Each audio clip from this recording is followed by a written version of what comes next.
शौर्य की नज़र उस दिशा में गई जिधर रूहानी इशारा कर रही थी। चेंजिंग रूम के बाहर वो लड़का अकेला खड़ा था। आयशा वहाँ नहीं थी। शौर्य की भौहें तन गई। उसने एक बार फिर इधर उधर देखा, फिर रूहानी की तरफ मुड़ा। कहाँ है आयशा? उसकी आवाज़ में अब ठंडक आ चुकी थी। रूहानी खुद घबरा गई। अभी अभी तो यही थी, हमने खुद देखा था। उसकी आवाज़ हल्की कांप गई। सौर ने मोबाइल निकाला। बिना कुछ कहे उसने आयशा को कॉल लगाया। 2 रिंग में ही कॉल उठ गई। हाँ बेबी। दूसरी ओर से आयशा की सामान्य शांत आवाज़ आई। तुम कहाँ हो? सौर ने सीधे पूछा। घर पर, आयशा बोली। मॉम के साथ बैठी हूँ, कुछ काम था क्या? सौर्य की नज़र सीधी रूहानी पर टिक गई। तुम मॉल में नहीं हो? उसने फिर से पूछा। नहीं, आयशा हंसी। मैं तो सुबह से बाहर गई ही नहीं। तुम ठीक तो हो ना? सौर्य ने बिना जवाब दिए कॉल काट दी। कुछ सेकंड तक बात सन्नाटा रहा। अब बोलो रूहानी। सौर्य ने गहरी कड़ी आवाज में कहा। कहाँ है वो लड़की जिसे तुमने इतने यकीन से देखा था? रूहानी के चेहरे का रंग उड़ चुका था। सौर्य जी, हमें समझ नहीं आ रहा। वो यहीं थी, उसी लड़के के साथ। उसकी आंखों में घबराहट साफ झलक रही थी।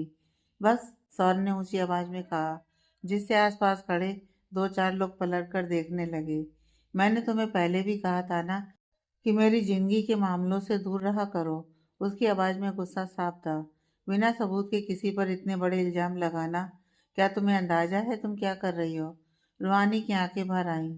हमें लगा वो आयशा जी ही थी। वो धीमे से बोली। तुम्हें लगा? सौर ने कटाक्ष किया। और तुम्हारे इस लगने की वजह से मेरी सगाई पर सवाल खड़े हो जाए? उसने एक कदम आगे बढ़कर सख्ती से कहा। आयशा जैसी लड़की पर शक करना तुम्हारी सबसे बड़ी गलती है रूहानी। रूहानी के होंठ कांपने लगे। लेकिन सौर्य जी, अगर सच, अगर अगर कुछ नहीं, सौर ने उसे वहीं रोक दिया।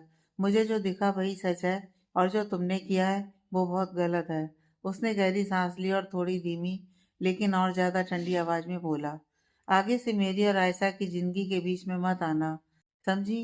रूहानी की आंखों से आंसू चुपचाप गालों पर फिसल गए। उसने सिर झुका लिया।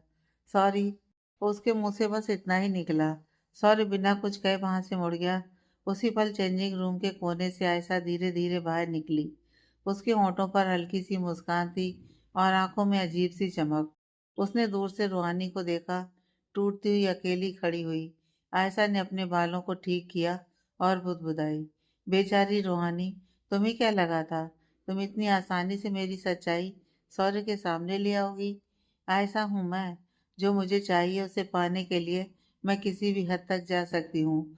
सौर से मेरी सगाई तो होकर रहेगी और तुम कुछ नहीं कर पाओगी, कुछ भी नहीं। इतना कहकर वो सौर्य की दिशा में बढ़ गई। रूहानी सौर्य को जाते देख खुद से बोली। हम जानते हैं कि हमने जो देखा वो हमारा भ्रम नहीं था। आयशा जी सच में आपको धोखा दे रही हैं और उनकी सच्चाई हम आपके सामने लाकर रहेंगे। हम एक ऐसी लड़की को तो उस परिवार का हिस्सा बिल्कुल भी नहीं बनने देंगे जिन्हें रिश्तों की कोई कदर ही नहीं है। रिया और अभी रवि भी ज्वेलरी देख रहे थे। रिया ने एक और शोकेस की तरफ इशारा किया जहां रोज गोल्ड और हीरे के छोटे क्लस्टर वाले आधुनिक डिजाइन रखे थे। देखिए, रिया ने कहा, ये वाला। इसमें रोज गोल्ड की चेन है और पेंडेंट का डिजाइन थोड़ा एक्सट्रैक्ट है। ये यूनिक भी है, जैसा कि आप चाहते हैं, और स्टाइलिश भी है। आजकल के मॉडर्न लोग ऐसी चीजें पसंद करते हैं। अभी ने उस पेंडेंट को ध्यान से देखा। उसकी आंखों में एक अजीब सी चमक थी जो पंडित की खूबसूरती की वजह से कम, बल्कि रिया के उत्साह और उसकी नज़र की वजह से ज्यादा थी। हाँ, अबीर ने धीरे से कहा, यह सच में उससे बहुत सुंदर है जो मैंने चुना था। तो आप कह रही हैं कि मेरी दोस्त को यह पसंद आएगा? रिया ने सिर हिलाया। पसंद आना ही चाहिए। अगर वो मॉडर्न सोच रखती हैं तो ये बिल्कुल सही है। रिया अभी भी अबीर को उस रोज गोल्ड पेंडेंट की बारीकियों के बारे में बता रही थी जब रूहानी अचानक उसके पास लौट आई। उसका चेहरा सफेद पड़ा था, आंखें लाल थीं और होठ ऐसे दबे हुए थे जैसे रोने को जबरदस्ती रोक रही हो। रूहानी, रिया ने घबराकर उसका हाथ पकड़ लिया। क्या हुआ? तुम ठीक तो हो? रूहानी ने कुछ सेकंड तक कुछ नहीं कहा। उसकी नज़र सामने रखी ज्वेलरी पर थी, लेकिन वो कुछ देख नहीं रही थी। उसने धीरे से हाथ छुड़ाया। रिया, उसकी आवाज़ बहुत हल्की थी, हमें तुम्हें कुछ बताना है। रिया ने एक पल अबीर की तरफ देखा। अबीर भी रूहानी के चेहरे की हालत देखकर गंभीर हो चुका था। हाँ बिल्कुल, रिया ने तुरंत कहा। चलो। रूहानी ने पलटकर अबीर की ओर देखा। उसकी आंखों में थकान और दर्द साफ झलक रहा था। सॉरी अभी, बुबा के पूरा भी नहीं कर पाई। अबीर ने बिना कोई सवाल किए सिर हिलाया। कोई बात नहीं, आप दोनों आराम से जाइए। वैसे भी रिया ने मेरी हेल्प कर दी। थैंक यू सो मच रिया। जैसे ही रिया और रूहानी शोकेस से हटकर थोड़ी दूरी पर आए, रिया ने उसे पकड़कर अपने सामने किया। अब बोलो। रिया ने सख्ती और चिंता के बीच कहा। क्या हुआ है? तुम्हारी आंखें, रोई हो तुम? रूहानी कुछ कहती उससे पहले ही वहां आरब आते हुए बोला। तुम दोनों यहाँ हो और मैं कहाँ कहाँ नहीं ढूंढ रहा तुम दोनों को। तभी वो देखता है कि रूहानी की आंखें लाल थीं। वो उन दोनों को देखकर धीरे से बोला। क्या हुआ? तुम दोनों चुप क्यों हो? कुछ हुआ है क्या? रूहानी दोनों को देखकर सारी बातें बताती है। रूहानी की बात सुनकर दोनों हैरान हो जाते हैं। रूहानी ने इधर उधर देखा, फिर धीरे से बोली। हमने सौर्य जी को सब बताने की कोशिश की थी। रिया का चेहरा एकदम सख्त हो गया और रूहानी की आंखों से आंसू फिर बह निकले। उन्होंने हमारी एक बात नहीं सुनी, उल्टा हमें ही गलत ठहरा दिया। रिया ने अविश्वास से पूछा। मतलब आयशा? रूहानी ने सिर हिलाया। आयशा जी ने सब कुछ ऐसे मैनेज कर लिया कि सौर्य जी को लगा हम झूठ बोल रहे हैं। उसकी आवाज़ टूटने लगी। उन्होंने कहा कि हम उनकी ज़िंदगी में दखल दे रहे हैं, बिना सबूत इल्ज़ाम लगा रहे हैं। ये सौर्य भाई पागल हो गए हैं क्या? उनकी आंखों से पता नहीं आयशा के प्यार की कौन सी पट्टी बंधी है। उनकी हिम्मत कैसी हुई तुमसे ऐसे बात करने की? आरब गुस्से से बोला। आरब, हमें उनकी बातों का बुरा नहीं लगा। हमें तो इस बात का बुरा लग रहा कि आयशा जी एक लड़की होकर इतनी घटिया हरकत कैसे कर सकती हैं। हमें कैसे भी करके आयशा जी की सच्चाई सबके सामने लाना होगा। सौर्य जी की लाइफ बर्बाद हो जाएगी। रूहानी बोली। उसकी बात सुनकर रिया उसका हाथ पकड़कर बोली। रूहानी तो किस मिट्टी की बनी है? सौर्य भाई ने तेरी इतनी इंसल्ट की और तू उनके बारे में सोच रही है? नहीं रिया, हम सिर्फ उनके बारे में नहीं बल्कि तुम सबके बारे में सोच रहे हैं। तुम सब हमारी फैमिली हो और हम अपनी फैमिली के साथ इतना बड़ा धोखा होते नहीं देख सकते। रूहानी बोली। रूहानी की बात सुनकर कुछ पल के लिए वहां खामोशी छा गई। रिया की आंखें भर आईं। उसने रूहानी का हाथ और ज्यादा कसकर पकड़ लिया। पागल है तू? उसकी आवाज भारी हो गई। खुद टूट रही है और फिर भी सबके बारे में सोच रही है। आरब ने एक गहरी सांस ली। उसका गुस्सा अब धीरे धीरे ठंडा हो रहा था, लेकिन आंखों में शक्ति आ चुकी थी। अगर आयशा सच में ऐसा खेल खेल रही है, वो गंभीर स्वर में बोला, तो ये सिर्फ रिश्तों का नहीं, भरोसों का कत्ल है। रूहानी ने आंखें पोंछी और खुद को संभालते हुए कहा, हमें बिना सबूत शोर नहीं मचाना चाहिए। सौर्य जी ने आज इसलिए हमारी बात नहीं मानी क्योंकि उनके पास भरोसा करने की वजह नहीं थी। रिया ने तुरंत कहा, तो सबूत ढूंढेंगे। आरब ने उसकी तरफ देखा और वो भी सही तरीके से। कोई ड्रामा नहीं, कोई इल्जाम नहीं, बस सच। हमें उसकी सच्चाई सगाई से पहले ही सबके सामने लानी होगी। रूहानी बोली। लेकिन रूहानी, हम ये करेंगे कैसे? रिया उसकी ओर प्रश्नवाचक दृष्टि से देखते हुए बोली। रूहानी उसकी बात सुनकर कुछ सोचने लगती है। रूहानी कुछ पल चुप रही। मॉल की हलचल, लोगों की आवाजें, सब जैसे उसके कानों से दूर होती जा रही थी। उसकी नज़र जमीन पर टिकी थी, लेकिन दिमाग पूरी तरह जाग चुका था। हमें उस लड़के तक पहुंचना होगा, उसने धीमे लेकिन ठोस स्वर में कहा। रिया चौंकी। कौन सा लड़का? वही, रूहानी ने नजर उठाकर कहा, जो चेंजिंग रूम के बाहर आयशा जी के साथ था, या यूं कहो जिसके साथ वो थी। लेकिन रूहानी, हम उस लड़के तक पहुंचेंगे कैसे? रिया उसकी ओर देखकर बोली। रूहानी यह सुनकर बोली, पता नहीं, लेकिन एक वही है जो आयशा जी की सच्चाई सबके सामने लाने में हमारी मदद कर सकता है। वो लोग अभी बात कर ही रहे थे कि तभी आरब का फोन बज उठा। वो फोन उठाकर बोला, जी मम, हाँ रूहानी और रिया मेरे साथी हैं, हम बस आ ही रहे हैं। आरब फोन काटते हुए उन दोनों की ओर देखकर बोला, मम की शॉपिंग हो गई, वो बुला रही हैं। सभी वहां से चले जाते हैं। शॉपिंग के बाद गाड़ी घर के गेट के अंदर दाखिल हुई। जैसे ही सब नीचे उतरे, घर का माहौल सामान्य था, लेकिन रूहानी के भीतर सब कुछ असामान्य चल रहा था। ड्राइंग रूम में कदम रखते ही सामने सौर्य खड़ा था, फोन कान से लगाए, किसी से बात करता हुआ। उसकी आवाज़ सख्त नहीं थी, लेकिन बेहद ठंडी थी। वैसी ठंडक जो अक्सर तूफान से पहले होती है। हाँ, मैं समझ गया, उसने कहा और कॉल काट दी। उसकी नज़र सीधे रूहानी पर जाकर टिक गई। एक पल के लिए समय जैसे रुक गया। रिया ने हल्के से रूहानी का हाथ दबाया, जैसे उसे हिम्मत दे रही हो। आरब ने भी माहौल भांप लिया और चुपचाप एक तरफ खड़ा हो गया। तभी दादी बोली, अरे बच्चों, हो गई खरीदारी। उनकी आवाज में वही अपनापन था जो अक्सर बिगड़ते माहौल को भी पल भर के लिए नरम कर देता है। रिया ने तुरंत मुस्कान ओढ़ ली। हाँ दादी, मॉम की लिस्ट तो खत्म ही नहीं हो रही थी, उसने हल्के अंदाज में कहा। दादी हंस दिए। अच्छा है, सगाई में कमी नहीं रहनी चाहिए। सगाई, वो एक शब्द रूहानी के दिल में चुभ गया। सौर्य अब भी वहीं खड़ा था। उसकी नज़र रूहानी से हटी नहीं थी, जैसे सबकी मौजूदगी में भी वो अधूरी रह गई बात को पूरा नहीं कर पा रहा हो। सब लोग हाथ मुंह धो लो और आराम करो, थक गए होगे, दादी ने कहा। रूहानी, रिया और आरब ऊपर की ओर बढ़ गए। संगीता जी किचन की ओर चली गईं। सौर्य भी घर से बाहर निकल गया। आरब, रिया और रूहानी रूम में थे। वो तीनों उस लड़के का पता कैसे लगाएं, सोच रहे थे। आरब कुछ देर चुपचाप वहां फर्श पर बैठा रहा। उसकी उंगलियां मोबाइल के कवर से खेल रही थीं, जैसे दिमाग कहीं और दौड़ रहा हो। अचानक उसकी आंखों में हल्की चमक आई। एक काम हो सकता है, उसने धीरे से कहा। रिया और रूहानी दोनों एक साथ उसकी ओर मुड़ी। कैसा काम? रिया ने उत्सुकता से पूछा। आरब उठकर बैठ के किनारे बैठ गया। मॉल, आजकल हर मॉल में सीसीटीवी होता है। चेंजिंग रूम के बाहर तो खास तौर पर कैमरे लगे होते हैं। रूहानी की धड़कन तेज हो गई। लेकिन अब सीसीटीवी फुटेज तक पहुंचेंगे कैसे? उसकी आवाज में उम्मीद और डर दोनों थे। आरब ने होंठ दबाकर हल्की मुस्कान दी। सीधे तो नहीं, लेकिन इनडायरेक्ट रास्ता है। रिया ने भौहें चढ़ाई। मतलब? मेरा एक दोस्त है समर, आरब बोला। वो उसी मॉल में पार्ट टाइम जॉब करता है, सिक्योरिटी ऑफिस के पास ही। पूरा फुटेज तो नहीं, लेकिन वो ये जरूर पता लगा सकता है कि उस टाइम स्लॉट में कौन कौन लोग अंदर बाहर हुए थे। रूहानी कुछ पल चुप रही। उसके सामने आयशा का चेहरा घूम गया। सौम्य, मासूम, और उसके पीछे छुपा हुआ सच। अगर हम उस लड़के का चेहरा या नाम भी पता कर लें, उसने धीरे से कहा, तो आधी लड़ाई वहीं खत्म हो जाएगी। रिया ने तुरंत हामी भरी। हाँ, फिर हम उससे बात कर सकते हैं। शायद वो खुद भी नहीं जानता हो कि वो किस खेल का हिस्सा बना है।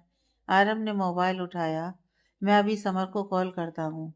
कॉल लगते ही वो बालकनी की तरफ चला गया। बाहर हल्की ठंडी हवा चल रही थी, लेकिन अंदर तीनों की बेचैनी गर्म होती जा रही थी। रूहानी खिड़की के पास खड़ी हो गई। नीचे लॉन में सब कुछ शांत था, लेकिन उसके अंदर जैसे तूफान उमड़ रहा था। कुछ मिनट बाद आरब वापस अंदर आया। उसके चेहरे पर गंभीरता थी। क्या हुआ? रिया ने तुरंत पूछा। आरब ने गहरी सांस ली। समर ने कहा है वो कोशिश करेगा। उसके कॉल का हमें वेट करना होगा। संगीता जी सबको डिनर के लिए नीचे बुलाती हैं। तीनों नीचे आते हैं।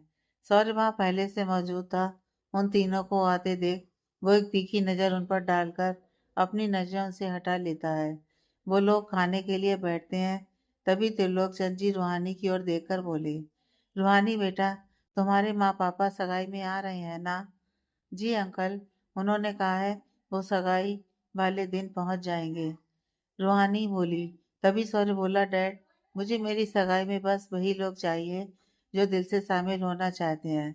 सौर्य की बात सुनते ही डाइनिंग टेबल पर एक अजीब सी खामोशी उतर आई। त्रिलोकचंद जी ने बेटे की ओर देखा। मतलब? उन्होंने सहज लहजे में पूछा, लेकिन आंखों में हल्की हैरानी थी। सौर्य ने प्लेट में रखी रोटी की तरफ देखा, फिर नजर उठाई। मतलब यह कि सगाई कोई रस्म भर नहीं है डैड। मैं नहीं चाहता कि कोई मजबूरी या दिखावे के लिए वहां मौजूद हो। उसकी नज़र अनजाने में एक पल के लिए रूहानी की ओर चली गई। रूहानी का हाथ प्लेट के किनारे थम गया। शब्द साधारण थे, लेकिन उनके पीछे छुपा इशारा बहुत गहरा था। संगीता जी ने बात संभालने की कोशिश की। अरे ये क्या बातें कर रही हो सौर्य? सगाई है, पूरा परिवार। मॉम, सौर्य ने बीच में ही शांत लेकिन सख्त स्वर में कहा, परिवार दिल से होता है, नाम से नहीं। रिया का हाथ प्लेट पर ही रुक गया। आरब ने चौंक कर सौर्य की तरफ देखा। कमरे में अचानक सन्नाटा खिंच गया। त्रिलोकचंद जी ने भुएं चढ़ाई। यह क्या मतलब हुआ सौर्य? रिश्तेदार दिल से ही आते हैं, सौर ने कुर्सी से हल्का सा पीछे टिकते हुए कहा। उसकी आवाज़ शांत थी, लेकिन धारदार थी। डैड, मैं किसी को मजबूरी में बुलाने के फेवर में नहीं हूँ। जो आना चाहता है आए, वरना ना आए। रूहानी ने नज़र झुकाए रखी, लेकिन उसके भीतर कुछ कसकर टूट गया। रिया से रहा नहीं गया। भैया, ये कैसी बातें कर रहे हो? रिया बोली, सगाई है, कोई बिजनेस मीटिंग नहीं। सौर ने उसकी ओर देखा, और मैं इसे तमाशा बनते नहीं देखना चाहता। आरव ने बीच में पड़ते हुए कहा, भैया, आप हर चीज को कंट्रोल क्यों करना चाहते हो? ये घर का फंक्शन है, सिर्फ आपका नहीं। सौर्य की नजर तेज हुई। आरव, तुम मेरी बात समझ नहीं रहे। नहीं, हम समझ रहे हैं, रिया ने तुरंत कहा। उसकी आवाज में झुंझलाहट थी। आपको लगता है कि दुनिया में एक आप ही सही हैं, बाकी सब गलत। त्रिलोक चंद जी ने टेबल पर उंगलियां थपथपाई। बस, खाने की टेबल पर बहस नहीं होगी। सौर ने गहरी सांस ली, फिर रूहानी की ओर देखा। सीधे बिना घुमाओ। मैं नहीं चाहता कि मेरी सगाई में कोई भी ऐसा हो जो मन से खुश ना हो। उसे एक वाक्य ने रूहानी के दिल में फिर से वही चुभन पैदा कर दी। रिया ने यह महसूस कर लिया। भैया, अगर आपको किसी से प्रॉब्लम है तो साफ कहिए। उसने रूहानी की ओर हल्की नजर डालते हुए कहा। ऐसे जनरल स्टेटमेंट पास करना ठीक नहीं है। सौर्य की कुर्सी खिसकी। रिया, नहीं भैया। आरब भी अब खड़ा हो गया। आप हर बार बात को अधूरा छोड़ देते हो, और सामने वाला खुद ही दोषी महसूस करता रहता है। कमरे की हवा भारी हो गई। संगीता जी ने चिंतित होकर कहा, बच्चों प्लीज। सौर ने हाथ उठाकर बात रोक दी। मुझे बहस नहीं करनी, उसने ठंडे स्वर में कहा। जो मैंने कहा वही मेरा स्टैंड है। बोर्ड कर खड़ा हुआ। कुर्सी के खिसकने की आवाज कमरे में गूंज गई। जाते जाते उसकी एक नज़र पलवर को रूहानी पर ठहरी। न गुस्सा न नरमी, बस एक अनकही दूरी। वो बाहर चला गया। आरब भी गुस्से से उठकर वहां से चला गया। रूहानी चुप रही। प्लेट में रखा खाना अब उसे अजनबी लग रहा था। आरब, रूहानी और रिया एक घर के सामने खड़े थे। रूहानी आरब से बोली, आरब, तुम पक्का कंफर्म हो ना? यही घर है ना उस लड़के का? हाँ, समर ने तो यही एड्रेस दिया था। आरब अपना फोन देखकर बोला। वो तीनों आगे बढ़ते हैं। रिया डोरबेल बजाती है।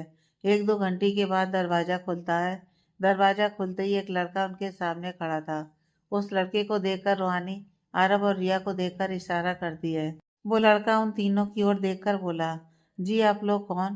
किसे मिलना है? आरब ने खुद को संभालते हुए आगे कदम बढ़ाया। हम आपसे ही मिलना चाहते हैं, उसने शांत लेकिन साफ आवाज में कहा। लड़के की भौहें तन गईं। मुझसे? उसने तीनों को ऊपर से नीचे तक देखा। पर क्यों? एक्चुअली हमें आपसे 2 मिनट बात करनी है, प्लीज। रूहानी बोली। जी कहिए, वो लड़का बोला। वो क्या हम अंदर बैठकर बातें कर सकते हैं? रूहानी बोली। वो लड़का कुछ देर सोचा, फिर बोला, आइए। वो तीनों अंदर आते हैं। लड़का उन्हें छोटे से साफ सुथरे ड्राइंग रूम में ले गया। उसने एक पुराने सोफे की ओर इशारा किया, बैठिए। तीनों सोफे पर बैठ गए। लड़का सामने एक सिंगल चेयर पर बैठ गया। कमरे में थोड़ी देर के लिए अजीब सन्नाटा छा गया। लड़के की नज़र बार बार रिया पर जा रही थी, जो शायद थोड़ी ज्यादा ही ग्लैमरस लग रही थी उस माहौल के लिए। रूहानी ने चुप्पी तोड़ी, लेकिन माहौल को हल्का बनाने की जिम्मेदारी आरब ने अपने सर ले ली। आरब ने लड़खड़ाती हुई आवाज में कहा, देखिए, हम दरअसल एक सर्वे के लिए आए हैं। लड़का बोला, सर्वे? किस चीज का? लड़का कुर्सी पर थोड़ा पीछे सरक गया। सर्वे? उसने आंखें सिकोड़कर पूछा। कौन सा सर्वे? और वो भी घर पर? आरब ने तुरंत से रिलाया। जी हाँ, मतलब डोर टू डोर सर्वे। फिर अचानक उसे खुद पर ही शक हुआ।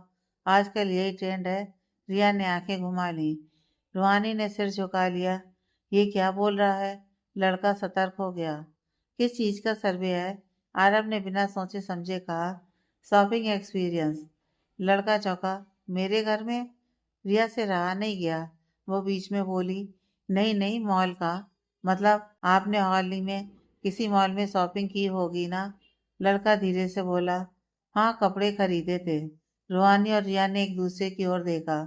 आरब ने तुरंत नोटपैड निकालने का नाटक किया, जबकि वो दरअसल मोबाइल का कवर था। ओके, क्वेश्चन नंबर 1, उसने गंभीर चेहरे के साथ कहा। आपका नाम, और आप मॉल कितनी बार जाते हैं? लड़का सोच में पड़ गया। मेरा नाम अभिनव है, और महीने में 1-2 बार मैं मॉल जाता हूँ। ग्रेट, आरव बोला, जैसे कोई बड़ी उपलब्धि मिल गई हो। क्वेश्चन नंबर 2, आप चेंजिंग रूम यूज करते हैं? ये सुनते ही रिया ने जोर से खांस दिया। रूहानी ने उसे कोनी मार दी। लड़का एकदम सीधा बैठ गया। ये कैसा सवाल है? आरव घबरा गया। नहीं नहीं, मतलब फैसिलिटी रिव्यू के लिए।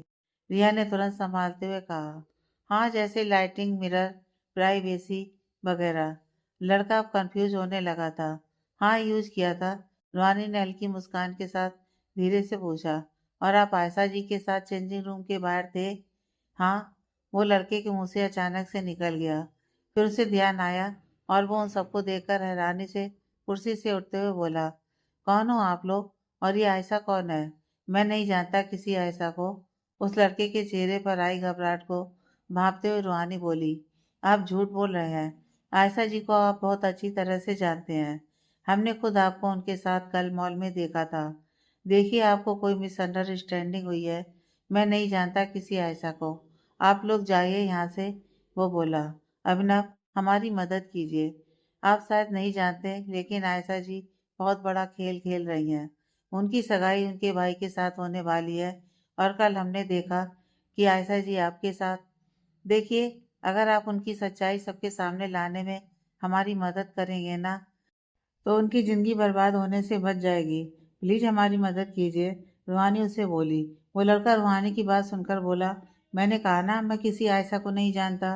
प्लीज़ जाइए यहाँ से, वरना मुझे पुलिस बुलाना पड़ेगा। आरव यह सुनकर गुस्से से उसका कॉलर पकड़कर बोला, तू पुलिस बुलाएगा? तुझे तो मैं अंदर कराऊंगा। रिया और रूहानी आरव को उससे अलग कर दिया। अभिनव गुस्से से बोला, तुम लोग अभी के अभी निकलो यहाँ से, वरना ठीक नहीं होगा। रूहानी बोली, हम लोग जा रहे हैं। वो रिया और आरब को चलने को कहती है। तीनों तेज कदमों से बाहर आ गए। दरवाजा उनके पीछे जोर से बंद हुआ, इतनी जोर से कि गली में गूंज फैल गई। कुछ सेकंड तक कोई कुछ नहीं बोला। रिया ने सबसे पहले सांस छोड़ी। वाह, क्या शानदार सर्वे था, उसने तंज में कहा। अगली बार फॉर्म भी प्रिंट करा लेंगे। आरब का गुस्सा अभी चेहरे पर था। साला झूठ बोल रहा था, उसकी आंखों में साफ दिख रहा था। रूहानी चुप थी। वो घर की ओर देख रही थी, जैसे दरवाजे के पार छुपे सच को देख पाने की कोशिश कर रही हो। आरब ने मुट्ठी भींच ली। अब क्या करेंगे हम? वो तो साफ मना कर चुका है। हाँ, हमारे पास टाइम भी नहीं है, परसों सगाई है। रिया बोली। तभी रूहानी बोली, पता नहीं अब हम क्या करेंगे, लेकिन इतना जरूर पता है कि चाहे कुछ भी हो, ये सगाई नहीं होगी। हम ये सगाई नहीं होने देंगे। सूरज की पहली किरण के साथ ही घर में चहल पहल शुरू हो चुकी थी। ड्राइंग रूम फूलों से सजा था। दीवारों पर लाइट्स टिमटिमा रही थी, और हर कोने में एक बनावटी मुस्कान टंगी हुई थी, जैसे सब कुछ परफेक्ट दिखना जरूरी हो। लेकिन इस घर में हर दिल परफेक्ट नहीं था। रिया बिस्तर पर बैठी बैठी बार बार फोन देख रही थी। कोई कॉल नहीं, कोई मैसेज नहीं। उसने झुंझलाकर कहा, अगर अभिनव आज भी चुप रहा ना, तो सच में कुछ करना पड़ेगा। रिया संगीता जी के साथ उनका हाथ बटा रही थी।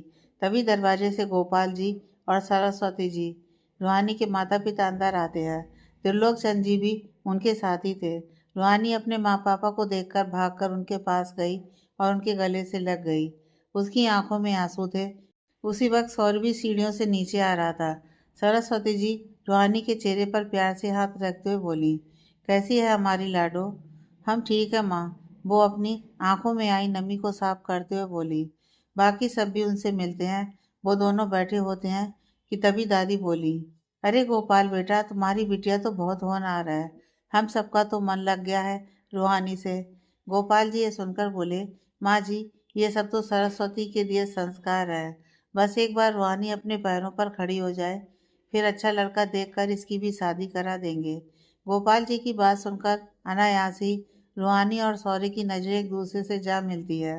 कुछ देर में शाम हो जाती है और सभी मेहमानों का आना भी शुरू हो चुका था।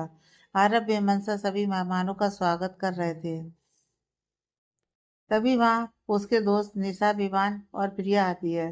प्रिया को देखकर आरब उसे एकटक देखता रहता है। प्रिया ने बहुत सुंदर सी फ्लोरल शरारा पहना था। वो तीनों एक साथ आरब के पास आकर उसे हाय कहते हैं, लेकिन आरब कोई जवाब नहीं देता। यह देखकर विवान उससे चुटकी काटता है, जिससे आरब झटके से होश में आता है। क्या हुआ भाई, कहाँ खोया है? विवान आरब को देखकर बोला। आरब ये सुनकर बोला, कहीं भी तो नहीं, तुम लोग आओ ना। तभी प्रिया बोली, रिया और रूहानी कहाँ हैं? वो दोनों रेडी हो रही हैं। चलो मैं तुम लोग को वहीं ले चलता हूँ। आरब तीनों को कमरे में ले जाता है। सौर्य अपने कमरे में रेडी हो रहा था। उसकी आंखों में सगाई की कोई खुशी नजर नहीं आ रही थी। तभी उसकी नज़र टेबल पर रखे रूहानी के कान के झुमके पर जाती है। वो उस झुमके को अपने हाथ में लेकर खुद से बोला, सॉरी, मैं ये नहीं करना चाहता, लेकिन मैं मजबूर हूँ। मेरी एक गलती ने सब बर्बाद कर दिया। I am sorry. रिया और रूहानी कमरे में रेडी हो रही थी। तभी अरब के साथ उसके दोस्त वहां आते हैं। रिया और रूहानी उन सबको देखकर खुश होती है। वाह, लगता है आज स्वर्ग की अप्सराएं नीचे उतर आई हैं। विवान सभी लड़कियों की ओर देखकर बोला। विवान की बात सुनकर निशा अपने बालों की लट को कान के पीछे करते हुए बोली, अब क्या करें, हम हैं ही इतनी ब्यूटीफुल। क्यों गर्ल्स? सभी मुस्कुरा देती हैं।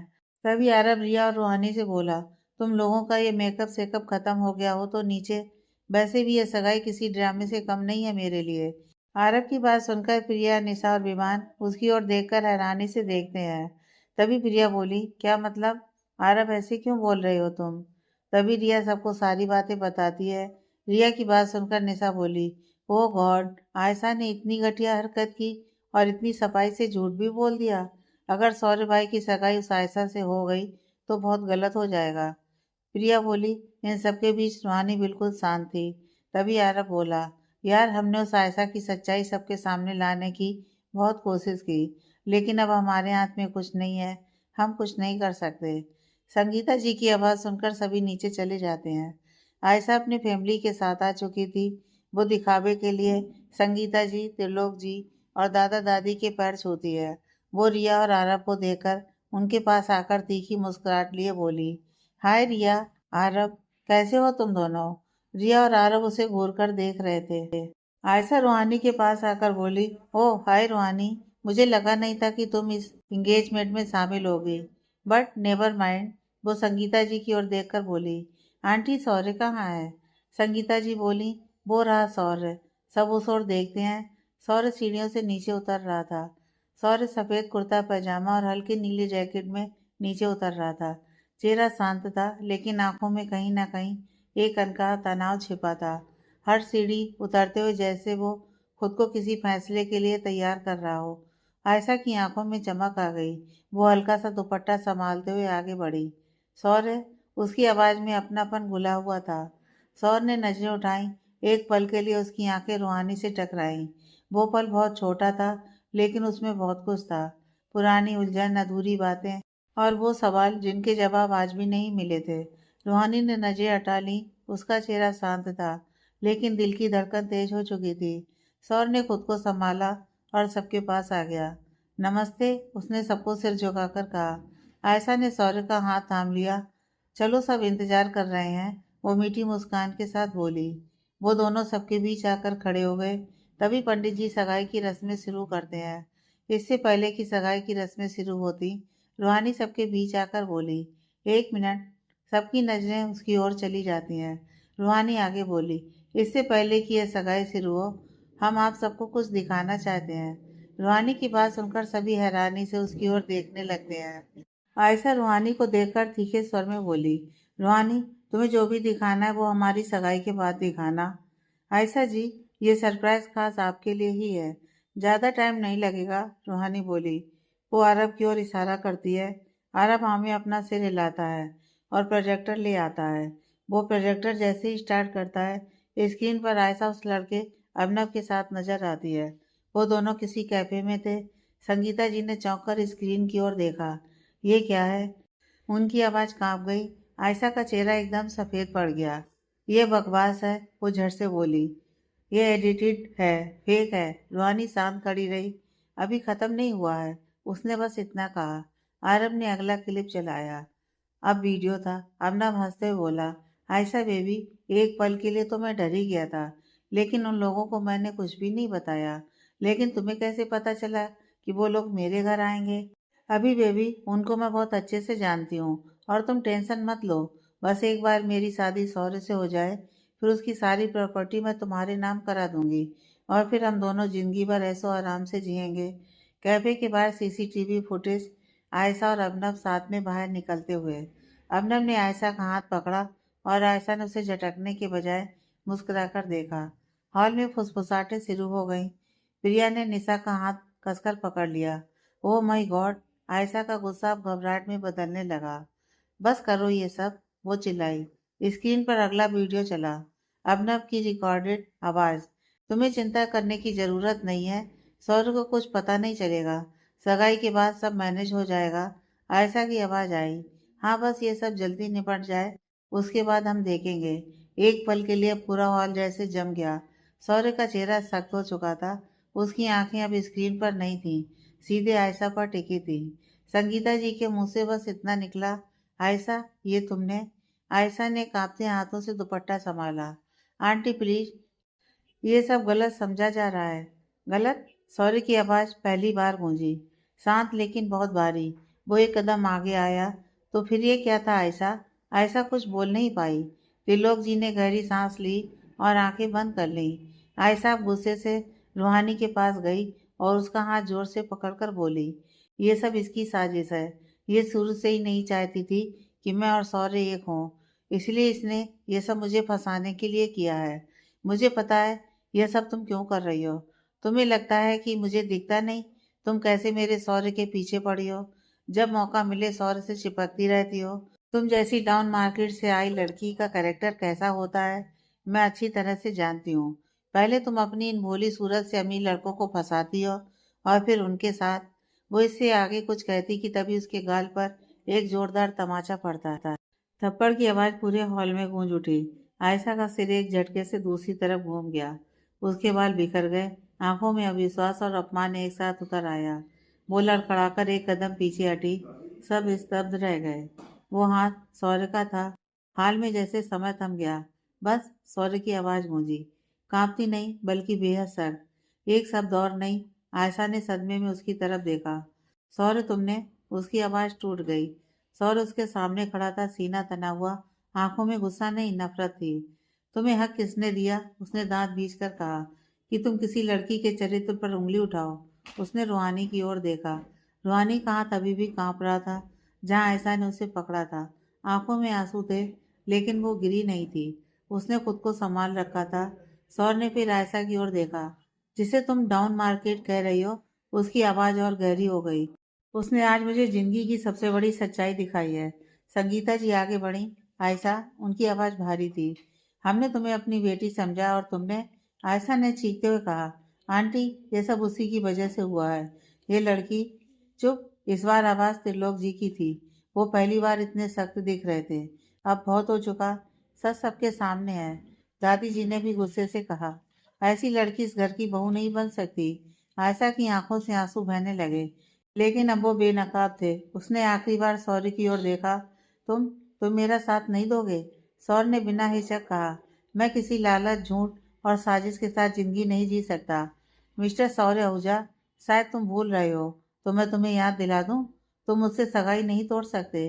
आयशा ने अपने आंसू पोंछते हुए टेढ़ी मुस्कान लिए बोली। आयशा की बात सुनकर रिया आगे आकर बोली, बस करो आयशा, तुम्हारा खेल खत्म हो चुका है। सौर्य भाई तुमसे सगाई तो क्या, तुम्हारी शकल भी देखना नहीं चाहते। ओह प्लीज रिया, मैं सौर्य से बात कर रही हूँ, तुमसे नहीं। और सौर्य मुझसे सगाई नहीं तोड़ सकता और ये बात सौर्य भी अच्छी तरह से जानता है। सौर्य, बताओ ना सबको, हमारे बीच क्या हुआ है? आयशा शैतानी मुस्कुराहट लाते हुए बोली। सौर्य कुछ नहीं कहता है तभी त्रिलोक चंद जी सौर्य की ओर देखकर बोले, सौर्य, क्या बोल रही है ये? सौर्य को कुछ ना कहते देख आयशा बोली, अरे ससुर जी, सौर्य शायद ना बता पाए, पर कोई बात नहीं, मैं हूं ना, मैं बताती हूँ सब कि सौर्य और मेरे बीच क्या हुआ था। एक्चुअली सौर्य से एक गलती हुई है। एक बार उसने नशे की हालत में मेरे साथ, you know what I mean. अब जब हमारे बीच इतना सब कुछ हो चुका है तो फिर सौर्य मुझसे सगाई के लिए मना कैसे कर सकता है? और अगर इसने मुझसे सगाई नहीं की तो मैं वो फोटोज जब हम दोनों एक दूसरे के करीब आए थे पुलिस को दे दूंगी और ये भी कह दूंगी कि सौर्य आहूजा ने मेरे साथ जबरदस्ती करने की कोशिश की थी। त्रिलोक चंद जी और बाकी सब ये सुनकर हैरान हो गए। त्रिलोक जी सौर्य के पास जाकर बोले, सौर्य, क्या ये सच है? सौर्य अपना सिर झुकाए खड़ा था। सॉरी डैड, मुझसे गलती। सौर्य के मुंह से बस इतना निकला तभी त्रिलोक जी उसके गाल पर एक तमाचा जड़ देते हैं। गलती? ये कैसी गलती है? सौर्य तुमने एक लड़की के साथ। संगीता जी रो पड़ी। हे भगवान, ये सब सौर्य, तुमसे ऐसी उम्मीद नहीं थी। आयशा की आंखों में एक पल के लिए जीत की चमक आई। वो आगे बढ़ी, जानबूझकर धीमी लेकिन जहरीली आवाज में बोली, देखिए मैं कोई तमाशा नहीं चाहती थी, लेकिन अगर मुझे इंसाफ नहीं मिला तो मेरे पास सबूत है। रिया गुस्से से कांप रही थी। तुम गिर सकती हो आयशा, लेकिन इतना नीचे? रिया, इस बार रूहानी की आवाज गूंजी। अब तक जो चुप थी वो आगे आई। हॉल की सारी नजरें उस पर टिक गईं।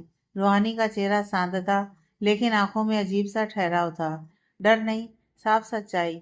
वो आयशा के सामने खड़ी हुई और बोली, आपको पता है आयशा जी, झूठ ज्यादा समय तक टिकता नहीं है। आयशा ने हंसकर कहा, ओ प्लीज, अब तुम क्या नया ड्रामा लाओगी? ड्रामा नहीं आयशा जी, हम सच सबके सामने लाएंगे। उसकी आंखों में सच्चाई साफ झलक रही थी। और सच यह है कि सौर्य जी और आपके बीच कभी कुछ हुआ ही नहीं था। रूहानी की बात सुनकर सौर्य अपनी नजरें उठाकर रूहानी की ओर देखने लगता है। आयशा की हंसी एकदम रुक गई। क्या बकवास कर रही हो तुम? वो झल्लाकर बोली। सबके सामने झूठ बोलने की हिम्मत कैसे हुई? रूहानी बिल्कुल नहीं डरी। उसने शांति से कहा, क्योंकि झूठ बोलने की हिम्मत आपने की है आयशा जी, हमने नहीं। और सच यह है कि आपने सौर्य जी को फंसाने के लिए उन पर झूठा इल्जाम लगाया है। उसने हकलाते हुए कहा, यह सब झूठ है।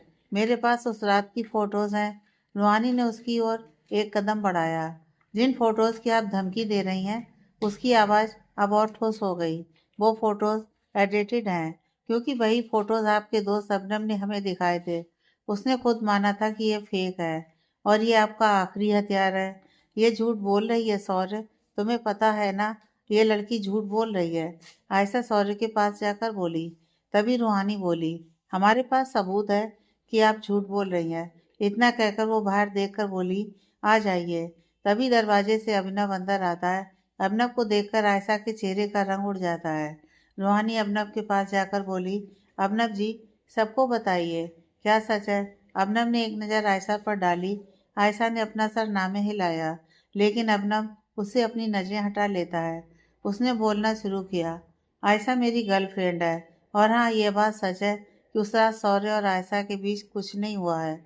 मैंने और आयशा ने सौर्य को फंसाने के लिए सारी प्लानिंग की थी।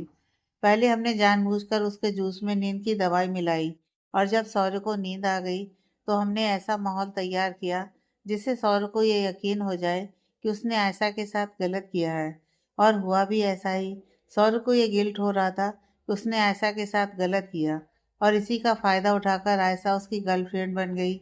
ये सब हमने बस सौर्य की प्रॉपर्टी के लिए ये सब किया। हमें माफ़ कर दीजिए, हम दोनों से बहुत बड़ी गलती हो गई। उसकी सारी बातें सुनकर सबको बहुत बड़ा शौक लगा था। रूहानी आयशा के सामने जाकर बोली, आयशा जी, एक लड़की के लिए उसकी इज्जत उसे सबसे ज्यादा प्यारी होती है, लेकिन आपने तो इसी बात का खेल बना दिया है। इतनी घटिया हरकत हम तो सोच भी नहीं सकते कि एक लड़की होकर आप इतनी हद तक गिर सकती हैं। आयशा गुस्से से कांप उठी। उसका बेनकाब होना, अभिनव का धोखा और रूहानी की तीखी सच्चाई, सब कुछ उसे एक ही पल में तोड़ रहा था। उसने दहाड़ कर कहा, बकवास, तुम कौन होती हो मुझे सिखाने वाली? तुम तुम क्या जानती हो मेरे बारे में? उसका हाथ फिर से रूहानी पर वार करने के लिए उठा, लेकिन इस बार बिजली की तेजी से एक हाथ आगे आया और आयशा का हाथ हवा में ही पकड़ लिया। आयशा गुस्से से कांप उठी। और नहीं, सौर्य की आवाज पहले से भी ज्यादा सख्त थी। उसने आयशा का हाथ झटक दिया। तुमने मेरे साथ इतना बड़ा धोखा किया, और मैं ये सोचता रहा कि मैंने एक लड़की की जिंदगी बर्बाद कर दी। इस गिल्ट की वजह से मैं एक पल भी चैन से नहीं बैठा। ये तुमने सही नहीं किया आयशा मेहरा। सौर्य गुस्से से उसकी ओर देखते हुए बोला। आयशा का चेहरा गुस्से से तमतमा गया। वो सौर्य की ओर देखकर बोली, हाँ, मैंने किया ये सब क्योंकि तुमने मेरी ईगो हर्ट किया था सौर्य।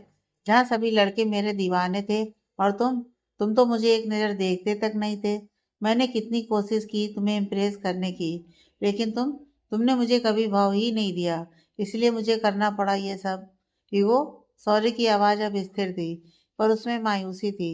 तुमने सिर्फ अपने ईगो के लिए एक इंसान की पूरी जिंदगी दांव पर लगा दी, मेरे परिवार का विश्वास तोड़ा। जिस रात की बात तुम कर रही हो, उस रात मैं खुद को दोषी मानकर सो नहीं पाया। हर पल यही सोचता था कि मैंने एक लड़की के साथ कितनी बड़ी इनजस्टिस कर दी। आयशा अब भी जमीन पर थी। उसकी आंखें लाल थीं, पर अब वह पहले की तरह मजबूती से चीख नहीं पा रही थी। अर्नब जब तक शांत खड़ा था, हिम्मत करके बोला, आयशा बस करो, जो हो गया उसका अफसोस है मुझे। कम से कम अब तो अपनी गलती मान लो। आयशा ने अर्नब की ओर घूर कर देखा। तुम चुप रहो, तुम मेरे दोस्त हो या दुश्मन? तुमने मुझे फंसाया। रूहानी ने बीच में दखल दिया। उसकी आवाज़ शांत थी पर दृढ़ थी। अर्नब जी ने किसी को नहीं फंसाया आयशा जी, उन्होंने सिर्फ सच का साथ दिया है। दादी जी अब और बर्दाश्त नहीं कर सकी। उन्होंने नौकरों को इशारा किया और दो गार्ड्स आगे बढ़े। बहुत हो गया ये तमाशा, दादी जी ने सख्ती से कहा। इसे और इस लड़के को हमारे घर से बाहर निकालो। और हाँ, ये दोनों किसी भी तरह से शौर्य और हमारे घर के आसपास भी नहीं दिखने चाहिए। आयशा चीखती रही, शौर्य तुम्हें अफसोस होगा, तुम मुझसे शादी नहीं करोगे तो पछताओगे। लेकिन शौर्य ने अब उसकी ओर देखना भी जरूरी नहीं समझा। वह पूरी तरह से रूहानी की ओर मुड़ गया था, जिसने अभी भी पूरे परिवार के लिए एक डाल बनकर खड़ी थी। गार्ड्स आयशा और अबनब को खींचकर हॉल से बाहर ले गए। दरवाजा बंद होते ही हॉल में शांति पसर गई, जो पिछले कुछ घंटों के तूफान के बाद मिली थी। संगीता जी ने राहत की सांस ली। हे भगवान, आज एक बहुत बड़ी मुसीबत टल गई। आरब रूहानी की ओर देखकर मुस्कुराकर बोला, यह सब रूहानी की वजह से हुआ है, वरना हम तो हिम्मत हार ही चुके थे। लेकिन रूहानी बेटा, तुम्हें यह सब कैसे पता चला? त्रिलोक जी बोले, और तुम्हें आयशा के ब्लैकमेल करने वाली बात कैसे पता चली? सौर ने उससे पूछा। रूहानी उसकी तरफ देखती है, फिर धीरे से बोली, कल रात हमने आप दोनों की बातें सुन ली थी। वो आप आयशा को जो किसी चीज़ के लिए मना रहे थे, तभी उन्होंने वो बात कही। लेकिन हमारा दिल कह रहा था कि ज़रूर कोई गड़बड़ है। हम आज सुबह किसी काम से मार्केट गए थे, तभी हमने अबनब और आयशा जी को एक साथ कैफ़े के अंदर जाते देखा। तो हमने उनका पीछा किया और उनकी सारी बातें अपने फ़ोन पर रिकॉर्ड कर लिया। हमने अबनब जी को ये रिकॉर्डिंग दिखाई और हमने उनसे कहा कि अगर वो सच नहीं बताएंगे तो हम वो वीडियो पुलिस को दिखा देंगे। वो डर गए और उन्होंने सारी सच्चाई हमें बता दी। रिया ने रूहानी को कसकर गले लगा लिया। थैंक यू रूहानी, तुम्हारी वजह से सौर्य भाई की जिंदगी बर्बाद होने से बच गई। सच में रूहानी बेटा, आज तुम्हारी वजह से इतना बड़ा अपशगुन होते होते बच गया। संगीता जी प्यार से उसके चेहरे पर हाथ रखते हुए बोली। तभी दादी गोपाल जी और सरस्वती जी को देखकर बोली, गोपाल, तुम्हारी बेटी बहुत बुद्धिमान है। आज तुम्हारी बेटी की वजह से हमारा परिवार उस धोखेबाज लड़की से बच गया। गोपाल जी और सरस्वती जी रूहानी को देखकर मुस्कुरा देते हैं। चलो, अंत भला तो सब भला, दादाजी बोले। अब खाना खाने चलें? पेट में चूहे बिल्ली तांडव कर रहे हैं। रिया अपना पेट पकड़े बोली। उसकी बात पर सभी हंसने लगते हैं और सभी खाने के लिए चले जाते हैं। खाना खाने के बाद सभी अपने अपने रूम में थे। प्रिया, निशा और विवान भी आज वहीं रुक गए थे। प्रिया, निशा, रिया और रूहानी रिया के कमरे में थे और विवान आरब के साथ उसके रूम में था। सौर्य अपने कमरे में अकेला था। वो रूहानी के बारे में सोचता है कि उसने कैसे आयशा की सच्चाई सबके सामने लेकर आई और उसने रूहानी के साथ जैसा बिहेव किया, उसे बहुत बुरा लगता है। मुझे रूहानी को थैंक यू बोलना चाहिए। उसने मेरे लिए जो किया, और मैंने हमेशा उसे कितना कुछ सुनाया, हमेशा उसकी इंसल्ट की, यहाँ तक कि उसकी बातों पर भरोसा भी नहीं किया। इन सब के लिए मुझे उससे माफ़ी मांगनी चाहिए। लेकिन कैसे? वो सोचने लगता है। इधर अरब अपने रूम में इधर से उधर टहल रहा था। तभी विवान उससे बोला, तुझे क्या हुआ? परेड क्यों कर रहा है? 3 वर्ड ही तो बोलने हैं, जा और बोल दे। यार, तू समझ नहीं रहा है, अगर उसने मना कर दिया तो? आरब टेंशन में बोला। तू इतना डर क्यों रहा है? उसकी आंखों में भी तेरे लिए प्यार दिखता है। एक बार तू उससे बोल कर तो देख। विवान उसके पास जाकर बोला। आरब गहरी सांस लेकर बोला, तू ठीक कह रहा है, मुझे यह करना ही होगा। अगर मैंने ये आज नहीं कहा ना, तो शायद कभी ना कह पाऊँ। इतना कहकर वो अपना फ़ोन उठाकर किसी को मैसेज करता है। कमरे में रूहानी, रिया, निशा और प्रिया चारों बैठकर गपशप कर रहे थे। तभी रूहानी का फ़ोन वाइब्रेट होता है। वो अपना फ़ोन उठाकर देखती है, कोई नोटिफिकेशन आया हुआ था। नोटिफिकेशन देख वो उन सबसे बोली, तुम लोग बातें करो, हम किचन से पानी का बोतल लेकर आते हैं। इतना कहकर रूहानी अपनी चुन्नी उठाती है। उसके बाद वो कमरे से बाहर आकर इधर उधर देखती है, फिर छत की सीढ़ियों की ओर बढ़ जाती है। सौरज जो अभी ही अपने कमरे से बाहर आया था, रूहानी को छत की ओर जाते देख वो खुद से बोला, रूहानी अकेले, यही सही टाइम है उससे मिलकर उसे थैंक यू और सॉरी दोनों बोल दूंगा। इतना कहकर वो भी छत की ओर बढ़ने लगता है। वो उसके पीछे छत पर जैसे ही पहुंचता है, सामने का नजारा देख हैरान हो जाता है। वो छत के दरवाजे पर ही रुककर सामने का नजारा देखने लगता है। आरब घुटनों के बल रूहानी के आगे बैठा था। उसके हाथ में गुलाब का फूल था। आरब रूहानी की ओर देखकर मुस्कुराकर बोला, I love you. I love you so much. पता नहीं कब कैसे कहाँ, बस इतना पता है कि मैं तुमसे बहुत प्यार करता हूँ। तुम्हारे बिना जीने के बारे में सोच भी नहीं सकता। क्या तुम मुझसे प्यार करती हो? आरब का सवाल सुनकर सौर्य की सांसें तेज हो जाती हैं। वो रूहानी के जवाब का बेसब्री से इंतजार कर रहा था। तभी रूहानी आरब के हाथ से गुलाब का फूल ले लेती है और मुस्कुराकर बोली, आई लव यू टू। रूहानी के होंठ से निकले उन 3 शब्दों को सुनकर सौर्य के कानों में जैसे हथौड़ा बज गया। गुलाब का फूल थामे रूहानी का मुस्कुराता चेहरा और घुटनों के बल बैठा अरब, यह नज़ारा सौर्य के लिए किसी ठंडे पानी के छींटे से कम नहीं था। उसके दिल में जो अनजाना सा एहसास, जो पछतावा और आभार धीरे धीरे प्रेम में बदल रहा था, वह उसी पल जमीन पर गिरकर टूट गया। सौर्य की सांसें तेज थीं, लेकिन उसके होंठों से कोई आवाज नहीं निकली। उसका हाथ दरवाजे के हैंडल पर कस गया। उसे लगा जैसे छत की रोशनी अचानक कम हो गई है। रूहानी, जिस लड़की को उसने हमेशा कम समझा, जिसकी उसने हर बात पर आलोचना की, जो आज उसकी जीवन रक्षक बनी, वह किसी और की थी। और वह कोई और उसका अपना छोटा भाई यारब था। सौरभ को एहसास हुआ कि वह पूरी तरह से गलत समय पर आया है। उसे वहां एक पल भी नहीं रुकना चाहिए था। वह तेजी से पीछे मुड़ा, दबे कदमों से सीढ़ियों की ओर भागा। उसने अपने कमरे के दरवाजे को जोर से बंद किया। सौर्य के अंदर आरब और रूहानी को एक साथ देखने का गुस्सा और निराशा उबल रही थी। रूहानी पानी की बोतल रिया के कमरे में देकर निकली।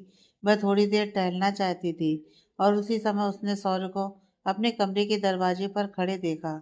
सौर्य का चेहरा सख्त था और उसकी आंखें अजीब तरह से चमक रही थी। रूहानी उसके पास गई। सौर्य जी, आप ठीक हैं? उसने नरमी से पूछा। इससे पहले कि वह कुछ और कहती, सौर्य ने उसे लगभग खींचकर अपने कमरे की ओर धकेल दिया, जहां बाकी परिवार की आवाजें नहीं पहुंच सकती थी। तुम्हारी हिम्मत कैसे हुई? सौर्य की आवाज फुसफुसाहट थी, लेकिन उसमें भयानक शक्ति थी। रूहानी चौंक गई। क्या क्या हुआ सौर्य जी? आप किस बारे में बात कर रहे हैं? सौर्य ने उसके कंधे कसकर पकड़ लिए। उसकी आंखों में नफरत और धोखा साफ दिख रहा था। किस बारे में? उसने दांत भींचकर कहा। इतनी मासूम बनने की कोशिश मत करो। क्या तुम यह सोचती हो कि मैंने तुम्हें छत पर नहीं देखा? रूहानी को कुछ समझ नहीं आया। छत पर? आप किस बारे में? बस करो ये नाटक। सौर ने उसे झटके से छोड़ दिया। अभी छत पर तुम मेरे भाई के साथ क्या कर रही थी? रूहानी हक्का बक्का रह गई। उसकी आवाज लड़खड़ा गई। वो वो आप गलत समझ रहे हैं सौर्य जी। वो मैं गलत समझ रहा हूँ? सौर्य का गुस्सा अब फूट पड़ा। वह अब तक का सबसे सख्त और नाराज दिख रहा था। तुम कैसी लड़की हो रूहानी? उसने जहरीली आवाज में कहा। एक तरफ तुम मेरे लिए इतनी बड़ी बहादुरी दिखाती हो कि मैं खुद को तुम्हारा एहसानमंद महसूस करने लगता हूँ, और दूसरी तरफ तुम मेरे भाई को फंसाने की कोशिश कर रही हो। रूहानी की आंखों में अपमान के आंसू भर गए। आप इतना घटिया कैसे सोच सकते हैं? घटिया मैं नहीं, तुम हो। सौर्य ने कटाक्ष किया। तुमने आज आयशा को लालच के लिए लताड़ा, और तुम खुद क्या कर रही हो? तुम्हें लगा कि बड़ा बेटा तो गया, अब छोटे बेटे को फंसाकर इस घर की बहू बन जाऊंगी। आरब मेरा छोटा भाई है रूहानी, वो भोला है। तुम उसे देखकर मुस्कुराती हो, पास आती हो। क्या तुम्हें लगा कि कोई नोटिस नहीं करेगा? उसके हर शब्द ने रूहानी के दिल को छलनी कर दिया। याद रखना, सौर ने उसे चेतावनी दी। आयशा की तरह तुम्हारी भी नजर इस घर और दौलत पर है ना? और तुम्हें लगता है कि अरब के जरिए तुम्हें यह सब मिल जाएगा? तो सुन लो, मैं ऐसा कभी नहीं होने दूंगा। तुम अरब की जिंदगी बर्बाद नहीं कर सकती। तुम तुम उस आयशा से कम नहीं हो। रूहानी रूहानी का चेहरा सफेद पड़ गया था। अपमान और दर्द की वजह से उसे अब सौर्य की परवाह नहीं थी। बहुत हो गया सौर्य जी, रूहानी ने सख्त आवाज में कहा। उसके आंसू आंखों में ही जम गए थे। हमने आज जो कुछ भी किया, वह सिर्फ सच्चाई के लिए किया था, आपके एहसान के लिए नहीं। और आपको आपको हमारी ईमानदारी पर शक करने का कोई हक नहीं है। ओह, जस्ट शट अप। तुम्हें क्या लगता है मुझे कुछ समझ में नहीं आता? अगर मेरा बस चलता ना, तो अभी इसी वक्त तुम्हें इस घर से निकाल देता। तुम्हारी शक्ल से भी नफरत है मुझे। वह एक पल के लिए रुकी। आपने हमें आयशा से तुलना की। ठीक है, अगर आप हमें इतना ही ऊंचा समझते हैं तो सुन लीजिए। हम आरब की जिंदगी बर्बाद करने के लिए नहीं, बल्कि इस परिवार का भला सोचने के लिए आए थे। लेकिन आपने आपने हम पर जो इल्जाम लगाया है, उसके बाद हम यहाँ एक पल भी नहीं रुकेंगे। रूहानी तेजी से पीछे मुड़ी और अपने कमरे की ओर भाग गई। उसका दिल जोरों से धड़क रहा था। सौर्य वहीं खड़ा रह गया। उसका गुस्सा कम होने का नाम ही नहीं ले रहा था। वो बाथरूम में जाकर जोर से दरवाजा बंद कर देता है। अगली सुबह सौर्य की आंख खुलती है। वो घड़ी में समय देखता है। सुबह के 8 बज रहे थे। वो फ्रेश होकर नीचे आता है। नीचे आरव और रिया उदास चेहरे लिए सोफे पर बैठे थे। सौर्य को नीचे आते देख संगीता जी बोली, उठ गया सौर्य, मैं तुम्हारे लिए अभी कॉफी बना देती हूँ। संगीता जी किचन की ओर चली जाती हैं। सौर्य आकर सोफे पर बैठता है। वो आरव और रिया की ओर देखते हुए बोला, तुम दोनों को क्या हुआ? ऐसे मुंह सड़ाकर क्यों बैठे हो? तभी दादी बोली, रूहानी चली गई ना, इसलिए दोनों ऐसे उदास बैठे हैं। दादी की बात सुनते ही जैसे सौर्य के पैरों तले जमीन खिसक गई। उसके हाथ में पकड़ा हुआ अखबार हल्का सा कांपा। उसने कल गुस्से में उससे बहुत कुछ कहा था, लेकिन उसे ये अंदाजा नहीं था कि आत्मसम्मान की धनी रूहानी सच में इतनी जल्दी घर छोड़ देगी। चली गई मतलब कहाँ चली गई? सौर्य ने सामान दिखने की कोशिश करते हुए पूछा, पर उसकी आवाज में एक अजीब सी घबराहट थी। वो अपने माँ बाप के साथ वापस अपने गांव चली गई। कॉलेज की छुट्टी है ना, इसलिए। रिया उदासी से बोली। तभी संगीता जी कॉफी लेकर आते हुए बोली, आरव, रिया, तुम लोग उदास क्यों हो रहे हो? रूहानी हमेशा के लिए थोड़ी ना गई है। छुट्टी खत्म होते ही वो आ जाएगी। और तुम लोग उसके बारे में भी तो सोचो। उसे भी तो अपने माँ पापा की याद आती होगी। कुछ दिन उसे अपने माँ पापा के साथ वक्त बिताने दो। संगीता जी की बातों ने घर के माहौल को थोड़ा सामान्य करने की कोशिश की, लेकिन सौर्य के दिल के अंदर एक तूफान उठ खड़ा हुआ था। उसे लगा था कि रूहानी बस गुस्से में कहीं गई है, पर उसका अपने माता पिता के पास गांव चले जाना सौर्य को अंदर तक बेचैन कर गया। हाँ मम, आप ठीक कह रही हैं, आरव ने धीमी आवाज में कहा। लेकिन वह इस तरह अचानक बिना किसी को बताए क्यों गई? सुबह जब मैं उसे स्टेशन छोड़ने गया तो उसकी आंखें सूजी हुई थीं। ऐसा लग रहा था कि जैसे वह रात भर रोई है। सौर ने अपना कॉफी का घूंट भरा, लेकिन कड़वाहट कॉफी की नहीं, उसके अपने शब्दों की थी, जो उसके हलक में फंस रहे थे। स्टेशन? तुम उसे छोड़ने गए थे? सौर ने खुद पर काबू पाते हुए पूछा। हाँ भाई, आरब ने सोफे से उठते हुए कहा। और पता है उसने जाते वक्त क्या कहा? उसने कहा कि आरब, अपनों के बीच रहकर भी अगर इंसान पराया महसूस करने लगे तो वहां से चले जाना ही बेहतर है। लेकिन मैं उसकी बात समझ नहीं पाया कि आखिर वो कहना क्या चाहती है। अरब की बात सुनकर सौर्य का हाथ कांप गया और कॉफी की कुछ बूंदें उसके हाथ पर गिर गईं। जलन महसूस हुई, लेकिन वह जलन उस पछतावे से कम थी जो अब धीरे धीरे उसे अपनी गिरफ्त में ले रहा था। मैं मुझे कुछ काम है, मैं बाहर जा रहा हूँ। सौर्य अचानक उठ खड़ा हुआ। नाश्ता तो कर ले बेटा, संगीता जी ने पीछे से आवाज दी। लेकिन सौर्य तब तक अपनी गाड़ी की चाबियां उठाकर बाहर निकल चुका था। गाड़ी चलाते समय सौर्य के दिमाग में बार बार वही दृश्य घूम रहा था। उसे रूहानी का वह चेहरा याद आया जब उसने कहा था कि वह यहाँ एक पल भी नहीं रुकेगी। उसने गाड़ी सड़क के किनारे रोक दी और अपना सिर स्टीयरिंग पर रख लिया। मैंने क्या कर दिया? कहीं रूहानी मेरी वजह से तो? उसने बुदबुदाते हुए कहा। तभी उसे छत पर रूहानी की वह मासूम मुस्कान और अरब का वह सम्मान वाला भाव याद आया। सौर ने स्टीयरिंग पर जोर से हाथ मारा। पछतावे की जो लहर थोड़ी देर पहले उठी थी, वह उसके अहंकार और असुरक्षा की भावना के आगे टिक नहीं पाई। उसका दिमाग फिर से उसी दिशा में दौड़ने लगा जहां शक की जड़ें गहरी थी। नहीं, वह इतनी भी भोली नहीं है, सौर ने खुद से फुसफुसाते हुए कहा। सबके सामने इतना ड्रामा करके चली गई ताकि आरब और रिया की नज़र में मैं विलेन बन जाऊं और वह एक महान बलिदानी। यह सब उसकी प्लानिंग का हिस्सा है। सौर को लगा कि रूहानी ने जानबूझकर आरब से वे बातें कही थी ताकि घर में कलह मचे। उसने गाड़ी मोड़ दी। उसके मन में कड़वाहट और बढ़ गई थी। उसने सोचा, अगर वह इतनी ही साफ दिल की होती तो भागती क्यों? वह रुकती और अपनी बेगुनाही साबित करती, लेकिन नहीं। उसे पता था कि मैं उसे पहचान चुका हूँ, इसलिए वह विक्टिम कार्ड खेल कर निकल गई। कॉलेज की छुट्टियां खत्म हो चुकी थी। कैंपस फिर से चहचहाने लगा था। नोटिस बोर्ड के पास खड़े स्टूडेंट्स, कॉरिडोर में गूंजती हंसी और क्लासरूम के बाहर कॉफी की महक। सब कुछ पहले जैसा था। आरब ने चारों ओर नजर दौड़ाई। प्रिया बेंच पर बैठी किताब पढ़ रही थी। हल्की हवा उसके खुले बालों को छेड़ रही थी। तभी उसे सामने खड़ा आरब दिखा।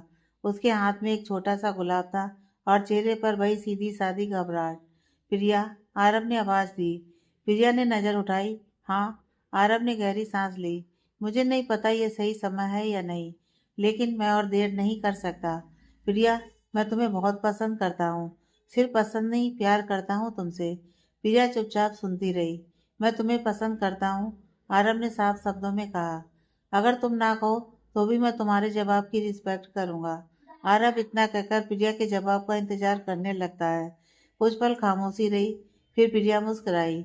वो आरब के हाथ से फूल लेकर बोली, मैं भी तुमसे बहुत प्यार करती हूँ आरब, लेकिन कभी कह नहीं पाई, इस डर से कि कहीं ये सब जानकर तुम मुझसे दोस्ती ना तोड़ दो।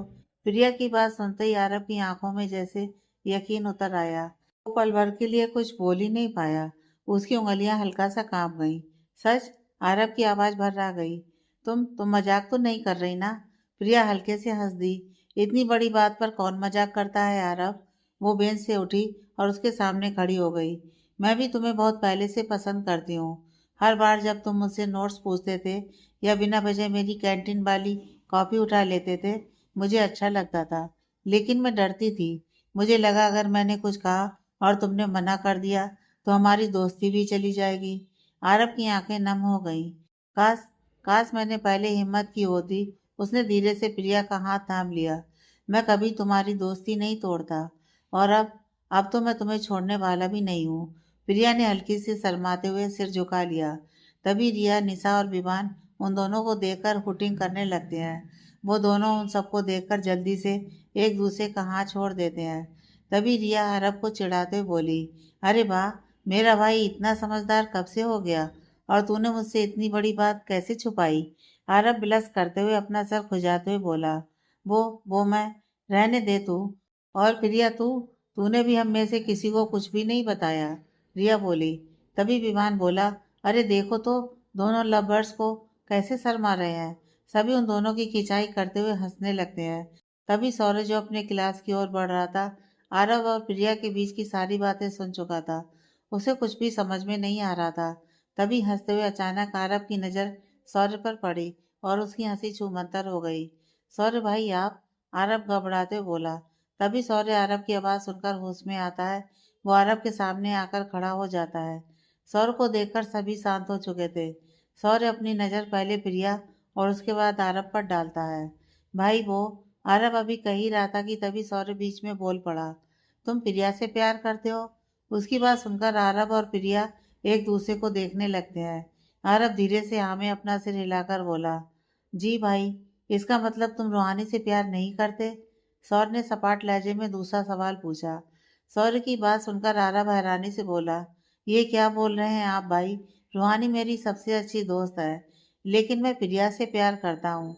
उसकी बात सुनकर सौर्य उस पर गहरी नजरों से देखते हुए बोला, अगर तुम प्रिया से प्यार करते हो तो तुमने उस दिन छत पर रूहानी को प्रपोज क्यों किया? सौर्य की बात सुनकर सभी आरब को हैरानी से देखने लगते हैं। तभी आरब सबको अपनी तरफ देखता पाकर अपनी बात समझाते हुए बोला, अरे नहीं भाई, हाँ ये सच है कि मैंने उस दिन छत पर रूहानी को प्रपोज किया था, लेकिन मैं बस उसके साथ प्रैक्टिस कर रहा था, क्योंकि रूहानी को पता था कि मैं प्रिया से प्यार करता हूँ और उसने ही मुझे प्रिया को प्रपोज करने का आइडिया दिया था। हम दोनों तो बस प्रैक्टिस कर रहे थे।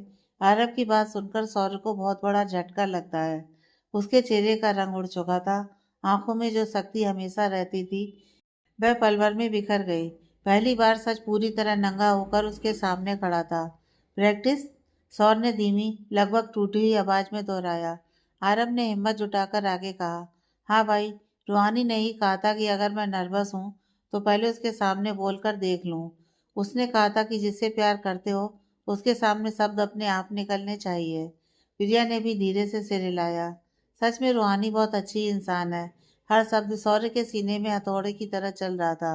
उसे याद आया उसने कैसे रूहानी को ओछा कहा था, कैसे उसे लालची और मतलबी समझ लिया था, कैसे उसने उसे सफाई देने तक का मौका नहीं दिया और वह चुपचाप आत्मसम्मान के साथ चली गई।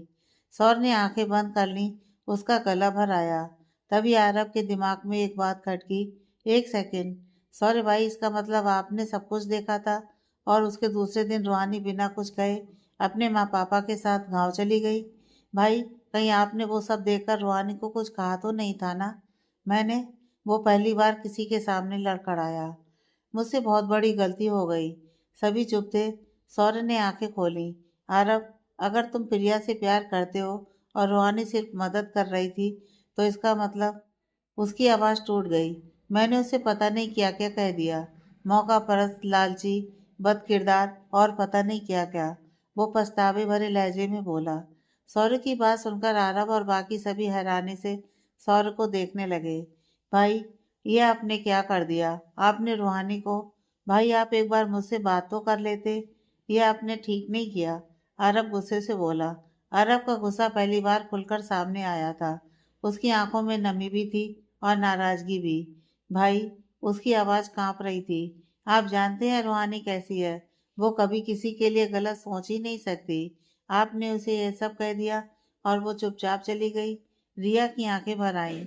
भाई, रूहानी ने आपकी जिंदगी बर्बाद होने से बचाने के लिए क्या कुछ नहीं किया, और आपने उसके साथ क्या किया आपको अंदाजा भी है? उसने किसी से शिकायत नहीं की और यहाँ से चली गई। निशा ने भी धीमे से कहा। उसने हम सबका इतना साथ दिया और बदले में उसे यही मिला। सौर्य का सिर झुक गया। वो अब अपनी ही नजरों में गिर चुका था। मैं उसकी आवाज अब बहुत हल्की हो गई। मैंने उसे सुने बिना जज कर लिया। मुझे लगा मैं सही हूँ, लेकिन मैं सबसे ज्यादा गलत था। आरब ने गहरी सांस ली। भाई, गलती हो जाना इंसान होने की निशानी है, लेकिन गलती मान लेना वो हिम्मत मांगता है। वो कुछ पल रुका, फिर बोला। अगर आपको सच में पछतावा है तो सिर्फ हमें बोलने से कुछ नहीं होगा। आपको रूहानी के सामने बोलना पड़ेगा। मैंने बहुत बड़ी गलती की है। मुझे रूहानी से माफ़ी मांगनी होगी। मैं सबसे पहले उससे अपनी गलती की माफ़ी मांगूंगा। आज तक मैंने उसके साथ जैसा बिहेव किया है, उन सब के लिए उसे माफ़ी मांगूंगा, और तब तक माफ़ी मांगता रहूंगा जब तक वो मुझे माफ़ ना कर दे। सौर्य दृढ़ निश्चय करता है। आगे की कहानी नेक्स्ट पार्ट में।